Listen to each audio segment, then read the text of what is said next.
1.5 ವರ್ಷದಿಂದ ನಾನು ಕೂದಲು ಕಟ್ ಮಾಡಿಸಿರ್ಲಿಲ್ಲ, ಆದ್ರೆ ಇವತ್ತು ಮಾಡಿಸ್ತಾ ಇದ್ದೀನಿ. ಅದಕ್ಕೆ ನಾನು ಬಂದಿರೋದು ಹೇರ್ ಮ್ಯಾಜಿಕ್ ಸಲೂನ್ಗೆ. ನೋಡಿ, ಒಂದು ನನ್ನ ಕೂದಲು ಸತ್ತೋಗಿದೆ, ಯಾಕಂದ್ರೆ 108 ಕಲರ್ ತಲೆ ಮೇಲೆ ಹಾಕಿದ್ರೆ ಹಂಗೆ ಆಗೋದು. ಮತ್ತೆ ಇನ್ನೊಂದು, ನಾನು ಇನ್ನೊಂದು ಸ್ವಲ್ಪ ದಿನ ಕೂದಲಿನ ಹಿಂಗೆ ಬಿಟ್ಟಿದ್ರೆ ಅಕ್ಕ ಮಹಾದೇವಿ ಕಾಂಪಿಟೇಷನ್ ಕೊಟ್ಬಿಡ್ತಿದ್ದೆ. ಮೊದಲೇದಾಗಿ ನಾನು ಕೂದಲಿಗೆ ಮಾಡಿಸಿದ್ದು ಶೈನ್ ರಿಫ್ರೆಶಿಂಗ್ ಟ್ರೀಟ್ಮೆಂಟ್. ಇದನ್ನ ಯಾಕೆ ಮಾಡಿಸ್ತಾರೆ ಅಂದ್ರೆ, ಈ ಬೆಂಗಳೂರು ನೀರಿನಿಂದ ನಿಮ್ಮ ಕೂದಲಿನ ಹೊಳಪು ಏನು ಹೋಗಿದೆ ಅದು ವಾಪಸ್ ಬರಕ್ಕೆ.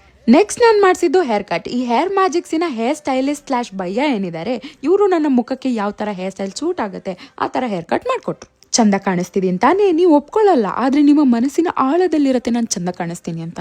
ನೆಕ್ಸ್ಟ್ ನಾನು ಮಾಡಿಸಿದ್ದು ಫುಲ್ ಬಾಡಿ ಡಿಟ್ಯಾನ್. ಇಲ್ಲಿ ಹುಡುಗಿರ್ ಸೇಫ್ಟಿಗೆ ಅಂತಾನೆ ಸಪರೇಟ್ ರೂಮ್ಸ್ ಇದೆ ಡಿಟ್ಯಾನ್ ಮಾಡ್ಸಕ್ಕೆ. ಬಾಡಿಗೆ ಡಿಟ್ಯಾನ್ ಮಾಡ್ಸದ್ಮೇಲೆ ಮುಖಕ್ಕೆ ಮಾಡ್ಸೋದ್ ಬೇಡವಾ, ಅದಕ್ಕೆ ಮುಖಕ್ಕೂ ಡಿಟ್ಯಾನ್ ಮಾಡಿಸ್ದೆ. ಕೊನೆಯದಾಗಿ ನಾನು ಮಾಡಿಸಿದ್ದು ಮ್ಯಾನಿಕ್ಯೂರ್. ನಾನು ನಿಮ್ಗೆ ಹೇಳ್ತಾ ಇದ್ದೆ ತಾನೇ ನನ್ನ ನೇಲ್ಸ್ ರಿಯಲ್ಲು ಅಂತ, ನೀವುಗಳು ನಂಬ್ತಾನೆ ಇರ್ಲಿಲ್ಲ.